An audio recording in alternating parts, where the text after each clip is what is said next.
శ్రీ వెంకటేశ్వర స్వామి మహిమ భక్తికి ప్రతిఫలం. అనంతకాలం క్రితం తిరుమల శ్రేష్ఠ పర్వతంపై శ్రీ వెంకటేశ్వర స్వామి తన ధ్యానంలో లీనమై ఉన్నాడు.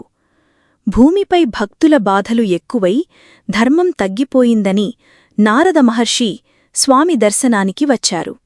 నారదుడు, ఓ స్వామీ, భూమిపై భక్తులు మీ స్మరణతో జీవిస్తున్నారు, కాని వారి ప్రార్థనలు తక్షణ ఫలితం ఇవ్వడం లేదని వారు విషాదంలో ఉన్నారు. మీ దయాసాగర రూపాన్ని వారికి చూపించండి. శ్రీనివాసుడు సానుభూతితో స్పందిస్తూ ఇలా అన్నాడు, నారదా, భక్తి దైవాన్ని లభించేందుకు మార్గం. కాని నిశ్చల భక్తి, నిస్వార్థ ప్రేమతో ఉన్నవారిని నేనే వెతికి వచ్చెదను. అతని మాటల్ని నిజం చేస్తూ ఓ పేద బ్రాహ్మణుడైన వెంకటాచలం అనే భక్తుని ఇంటికి స్వామి ఒక యాజకుడి రూపంలో వచ్చాడు. వెంకటాచలం తన దగ్గర ఉన్న చివరి అన్నాన్ని కూడా స్వామికి నైవేద్యంగా సమర్పించాడు.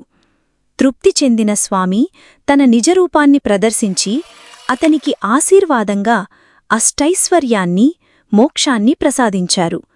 అంతేకాదు, స్వామి తన భక్తుల కోసం శిలారూపంగా తిరుమలపై నిలిచి నిత్య పూజలు స్వీకరించాడని ఆ కాలంలో దేవతలతో నారదుడు ప్రకటించాడు.